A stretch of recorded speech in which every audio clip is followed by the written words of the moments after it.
The Cincinnati Bengals could really use a do-it-all tight end. They've got specialists on the roster, and this is a deep tight end class to get it done. Let's talk tight end targets by day of the draft if the Bengals choose to use a pick there in the 2026 NFL Draft.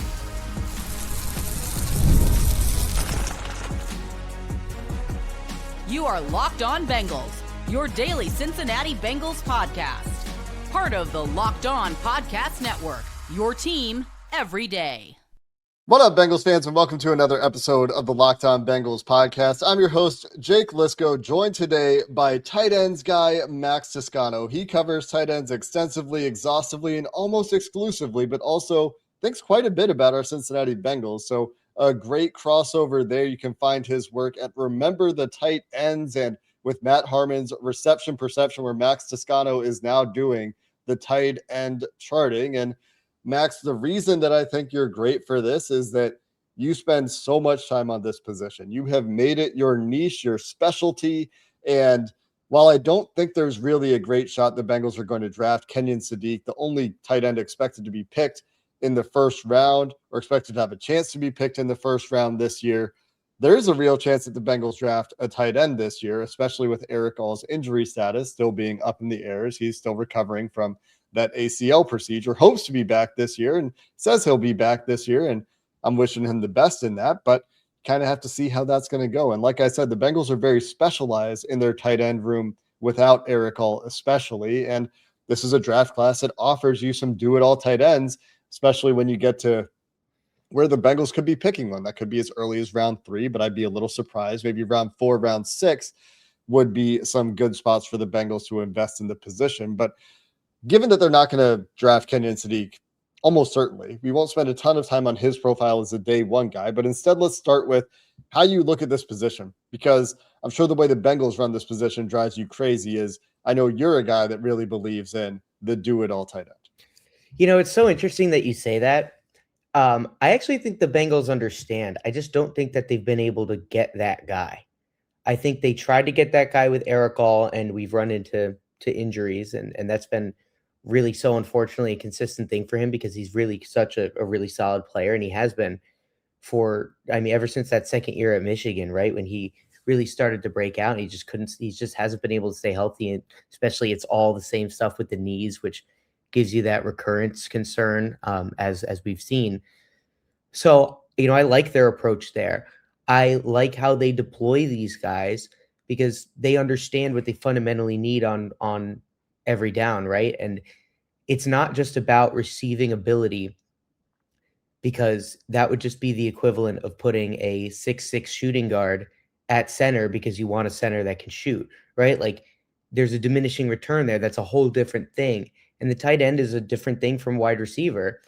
So they know that what they need to balance out their offense and to create more opportunity for their passing game that they know teams are going to sell out against, right? And it's not even really about just creating that opportunity, but in the games where you're playing a Mike McDonald or somebody who can really run that complex coverage world and get in and out of different stuff really, really well and make it hard for you while rushing the passer. Because we know Burrow can see through disguises and get to the right answers, but he can't do it while he's being rushed. And when you can orient your defense entirely around the pass, you can do both of those things. You can create your front to rush the passer and be really confusing and multiple on the back end at the same time.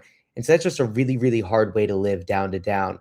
And the Bengals do it because of how good they are at drop back passing. They're the best team in the league at it.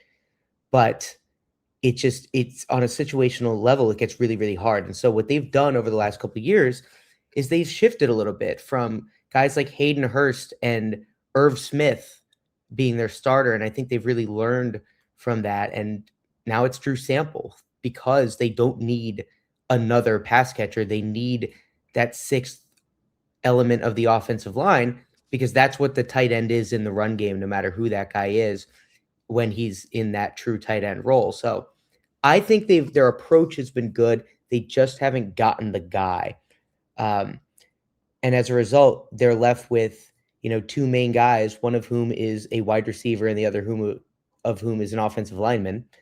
And you kind of don't really have a tight end. Yeah, that's exactly how I see it too. They've got a primary blocking tight end and a backup blocking tight end, and they got a primary wide receiver tight end and a backup wide receiver tight end. That's what the backups look like too. And we'll see what Eric All can do. But as you're evaluating guys in this draft class or last year, you were part of our draft sheet last year. You were our tight end guy for that project last year too. And I think a lot of the guys that you had high grades on played a whole lot of football last year, and in some cases played really well last year.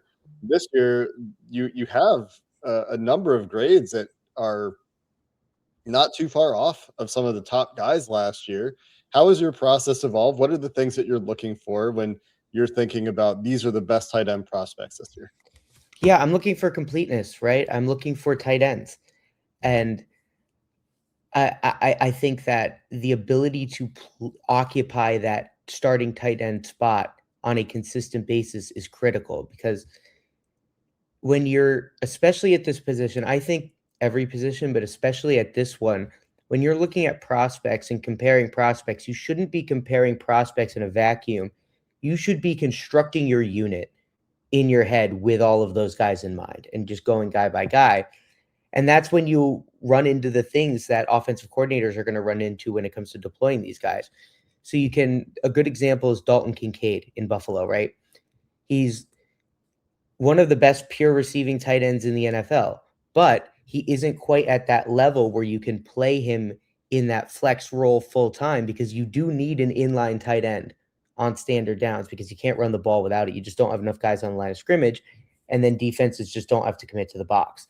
So you need that guy. And so the only place you can put him is in place of a third receiver, because you only have 11 guys, right?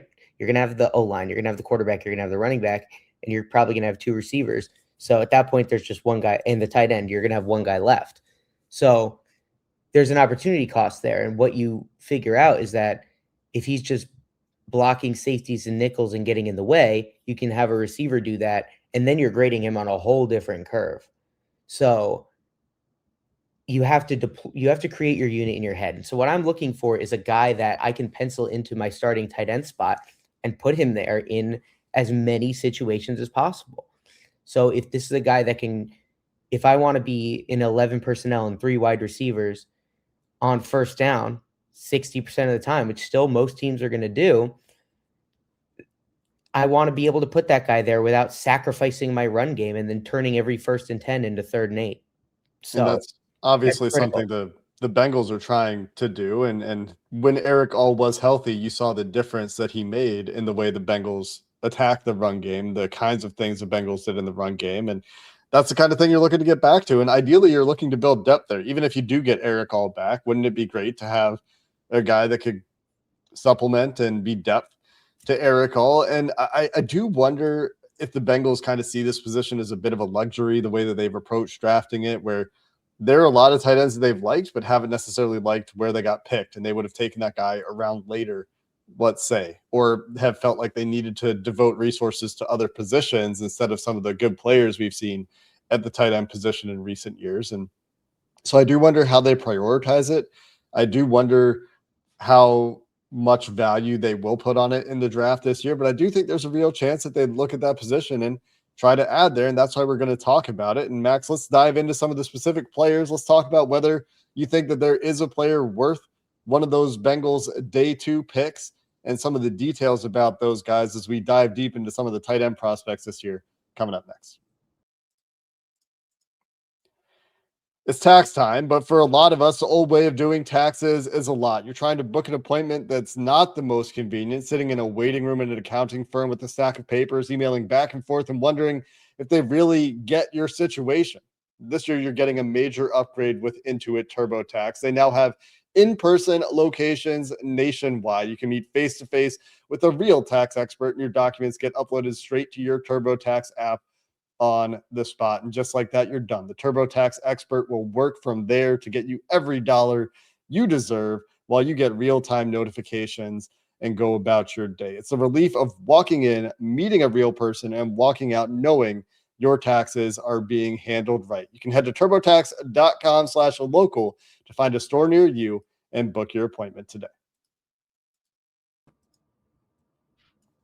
Max, let's talk about some specific players here. Like I said, we're not going to talk about Kenyon Sadiq a ton today, but give me the quick rundown on Sadiq. I think he is the consensus top tight end in this class. I think he has some very tantalizing athletic skills, especially as a vertical player. And I mean that both in terms of leaving the earth and just running in a straight line.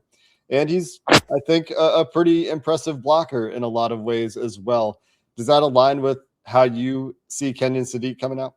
Yes, yeah, in a way. I mean, I do think you have to be impressed by the blocking to an extent because the technique is really, really good and the effort and willingness are so off the charts. Like he's exactly what every tight end coach dreams of as far as a kid who's willing to not just block, but block well and block with intention and work on it in the off season and take his technique seriously.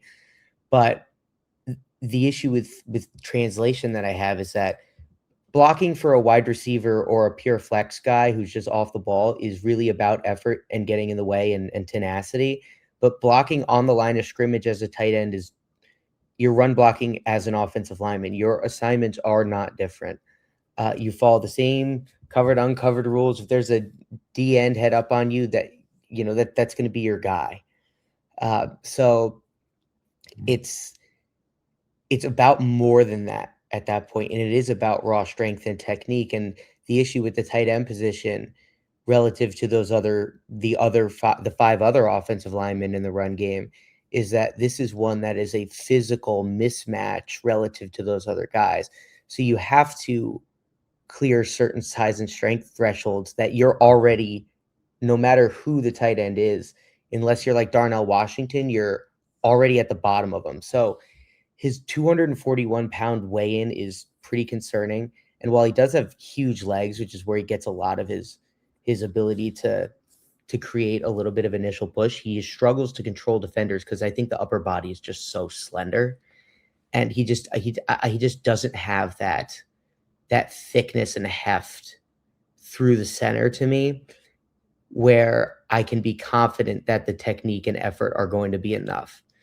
So at that point, like if you just can't physically block in line as a tight end, then we're in the Dalton Kincaid proposition. And I devalue those guys always, unless they're so good at that they're able to play an every down role as a flex receiver like Brock Bowers. But those guys are so rare.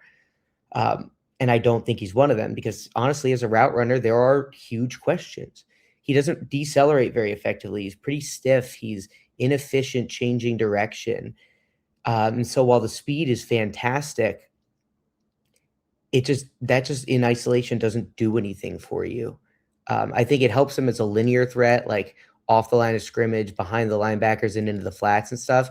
And as we know, he's awesome after the catch with his quickness and acceleration and the ability to jump over buildings. But, there's just on a down-to-down basis, I think there are a lot of holes here. And while I do think he's a really interesting prospect, the first-round tight end threshold needs to be really, really high. And it's got to be guys like the guys we saw last year. And this is not that. I do wonder, just on the topic of upper body strength, size, he is 21, potentially some room for him to still add a little bit of weight in a healthy way over time. There are a number of guys we're going to talk about in this class that are more mid-20s than early 20s. Mm-hmm. And those bodies are a little bit more kind of what they're going to be at that point. You expect a 25-year-old, not to say that there's an impossibility of growth. If you're 25 listening out there and you want to get bigger in the gym, you probably can. But when you're at the level these guys are at with their training programs, you tend to get a little bit more maxed out frames, maxed out bodies when the players are a little bit older. But let's talk about whether there is a target on day two, a guy that is expected to be picked on day two, who you think that is a place where you would pick them as well. Is Max Klare entering that conversation? Because when we look at consensus, the only guys that have a consensus grade day two ranking by all those boards out there that we're tracking are Eli Stowers, who is not the do-it-all tight end fit that I really even want to talk about for the Bengals, more of that receiver type. And maybe is even talking about listing as a receiver. Or people are asking, like, why isn't he just calling himself a receiver? But Max Klare out of Ohio State, is he a guy that you think is potentially worthy of consideration in the third round, say?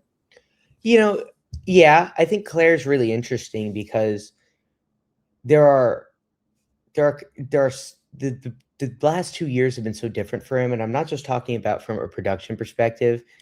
I think he looks like he put on a little bit of weight between Purdue and Ohio State, and he didn't look quite as explosive and athletic, but there were times where he kind of did, and you never know if he was dealing with something nagging on and off. And he still was pretty good. So I kind of wanted to see him test at the 245 that he kind of weighs at now, and he didn't. So that leaves a little bit. It's not that that's necessarily a red flag. It's just a lack of assurance. But like his Purdue tape to me is like unbelievably good. It's really, really good. He's explosive. He's fluid. He's quick. He's really, really quick. He decelerates well. He's got a little bit of juice after the catch, and the blocking is for a kid who was at that point in his third year of college and a sophomore Wait, no, he was young. He was young. Just drowning in these eligibilities. He's now 23. He'll be about 23, just shy of 23 when he's drafted. Everybody's so old, man. But no, yeah, I think given how young he was at the time, similar to Sadiq, how he blocked was really, really impressive. And I think he even showed a little bit more. He was probably pretty similar to where Sadiq was at, but he did put on a little bit of weight. So I think he has a little bit more stockiness in the upper body than Sadiq, but the pure route running combined with the fact that he did play in line full time for Purdue, he was their guy. It's possibly there, but the fact that he did look a little bit less athletic with the extra weight, plus the lack of testing, it's all just there are a lot of ping pong balls up in the air right now with him. So he's definitely somebody I could see being a star if those things line up together. But I could also see him being somebody that is kind of around 239, 240 as a pro, so he can maintain his receiving and is mostly a third down guy like Kincaid. So I don't know. I mean, it's not unjustifiable. I think there are better and more sure prospects, but there's definitely something I can sell myself on big time if the Bengals were to take him in round 3. We'll talk about some of those guys who you think are better and more sure prospects. Some of your guys, I think it's fair for some of these, certainly, where you depart from consensus in a way that says like, hey, yeah, you should really consider this guy if you can get him in the 4th, 6th round, because that guy, I think, is going to be a really good player in the NFL. We'll talk about some of Max's guys at the tight end position, some of his highest graded players in this class, coming up next.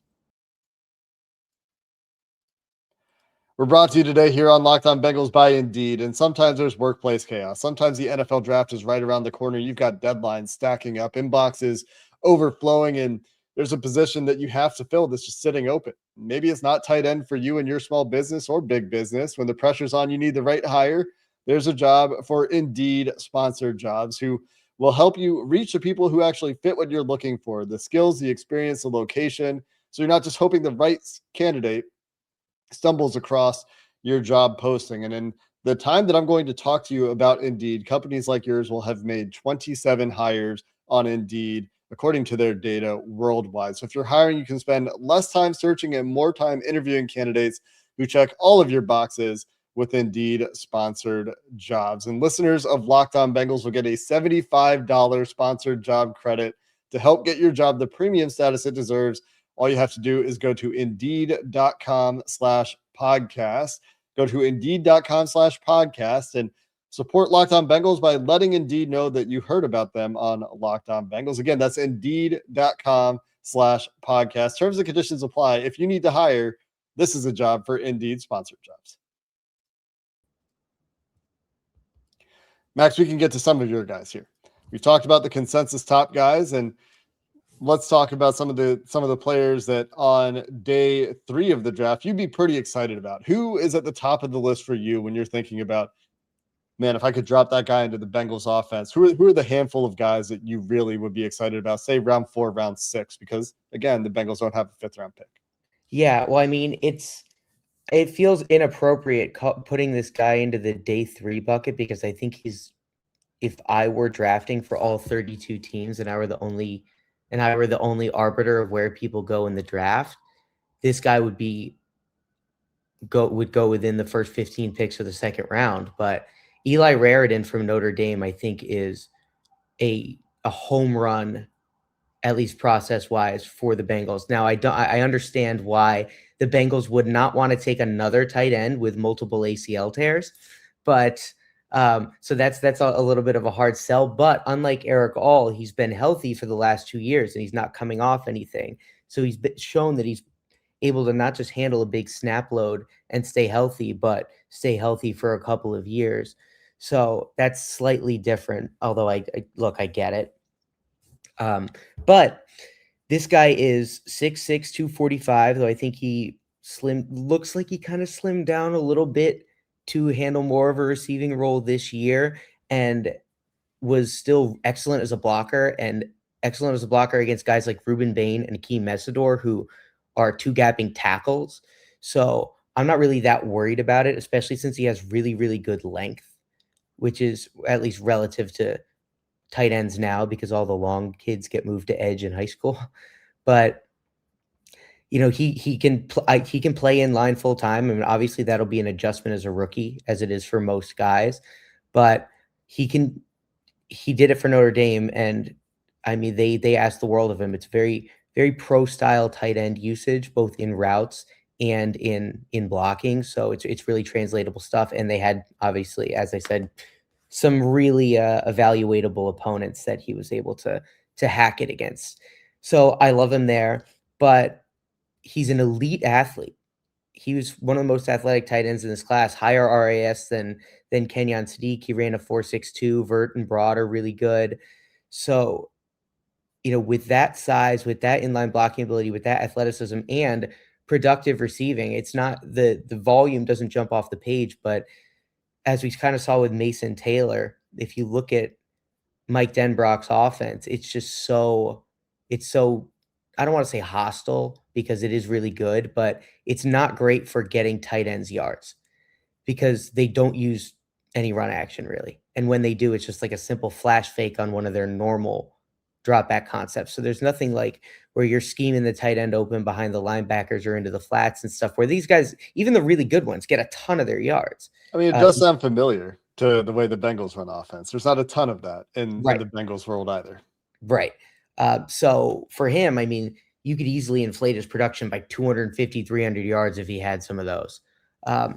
But even then, he still produced at a decent level, running big boy pure drop back routes and a diverse route tree, winning on a bunch of things, facing a lot of man coverage and destroying it pretty effectively. He gets in and out of breaks smoothly. He's got quick feet. He's just fluid, big, fast, plays his position at a high level, and is an effective separator against both man and zone. I kind of, besides the ACLs, I don't get it. With where the consensus is at with him. If they can get a guy like this, the fact that he does have that legit receiving upside in every phase, like he's really good in the seams, he's got good feel underneath.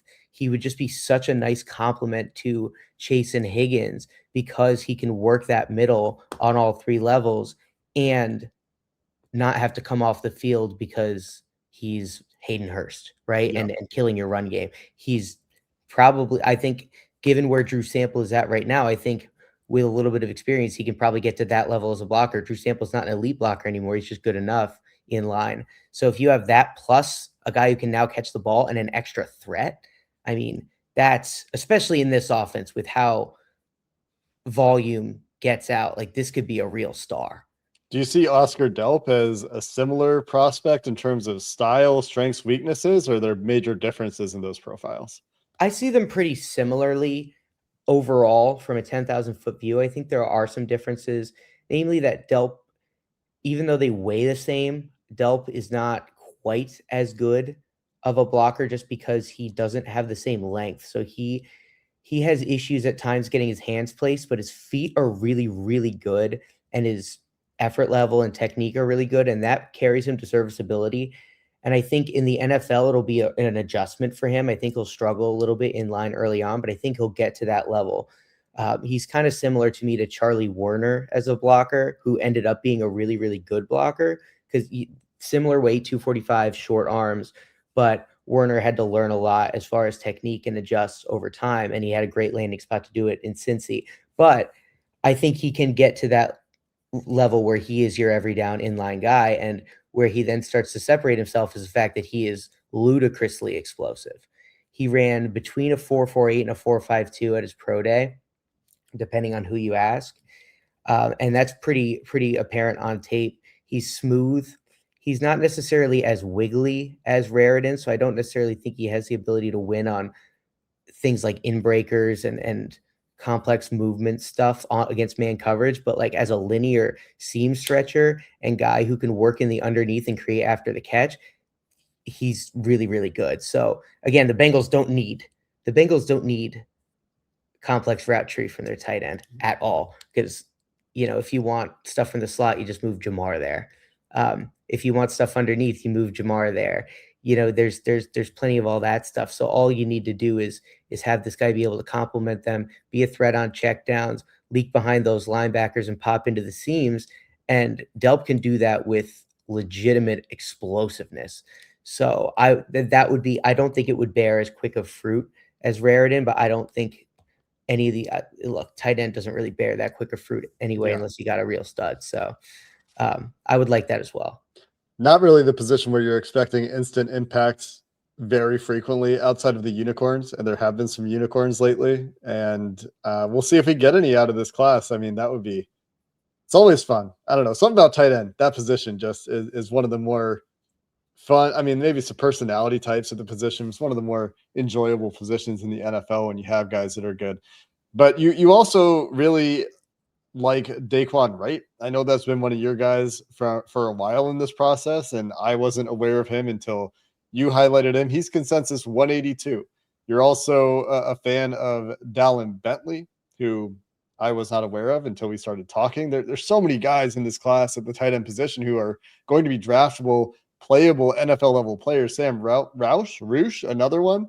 And out of those guys, do any stand out as fits you love for the Bengals more than the others? Are they similar in a similar bucket for you, or what's the deal there? Yeah, I think Roush is the best of those three guys. And the way he performed at the combine was eye-opening. He had the highest RAS in this class and one of the highest ever in the history of the position, because he's 267 pounds.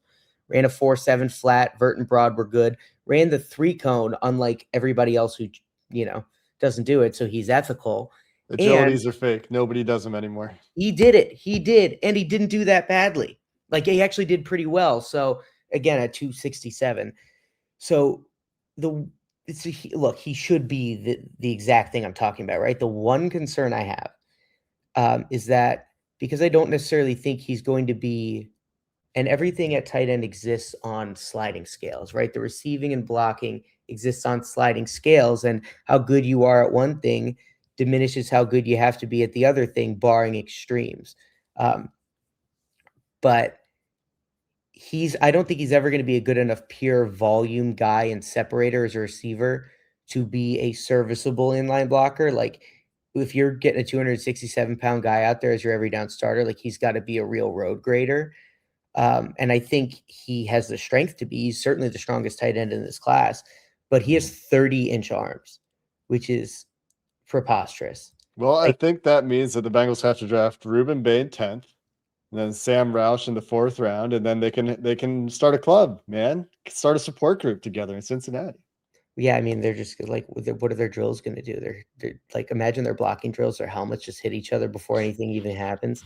It's like two bighorn sheep sticking their heads down and no arms involved whatsoever. But instead of T-Rex, we can call them Triceratops, Yeah. I mean, that would be hilarious. But it does cloudy his projection a little bit, because if he already does have trouble controlling defenders at the college level, but the way he does it when he does do it is that he just knocks them off their feet a lot, like a lot. He's so explosive. So I think he'll definitely be at minimum solid enough to play in line every down. It's just, is he giving you the receiving to pay off what may not be dominant blocking? And if the arm length doesn't end up mattering and he figures it out and he is a dominant blocker, then all of a sudden, like the fact that he is a good athlete and a productive receiver, good in the underneath windows, can stretch you on that play action stuff, maybe won't be a Hawkinson Laporta route winning matchup threat, but he can easily be that complementary guy. And the Bengals of all teams need that man coverage beater less than everybody else. And that kind of goes into the same thing with Wright too. I don't think he is as talented of an athlete or a tight end even, but he's a great yak guy, like weirdly great, to the point where this guy's putting more 35, 40-yard catches on tape than any of these other guys. And he's a fantastic inline blocker, like really, really good, even though he's not insanely heavy. He's about 245, 250, but he's like 6'3". So that's a heavy upper body and a heavy frame. He's pretty dominant in line, very consistent. And he has that yak threat, right? Like he can settle into the zones a little bit, but when you're detaching him on play action, I do like him a little bit more for a run action team. But for us, like if he's in the Drew Sample role and those checkdowns suddenly go to a really dangerous yak guy, that's kind of all you need out of the starting tight end, especially when you're going to play 11 personnel.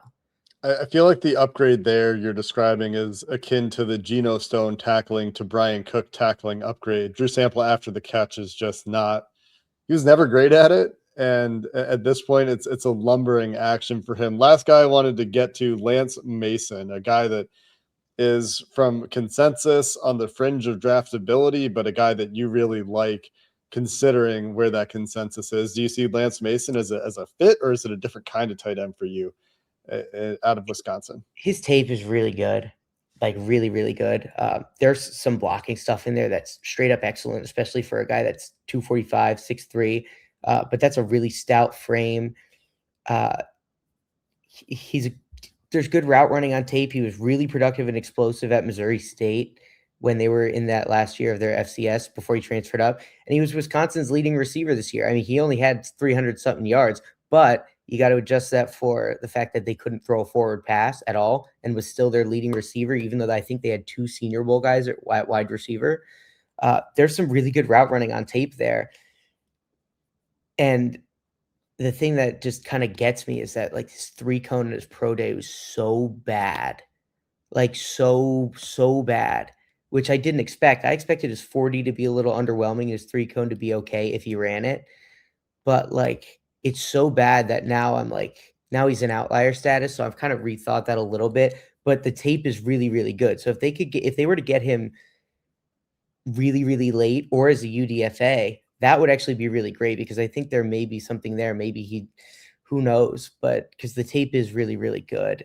But like, man, that 3-cone was such a bummer. Yeah.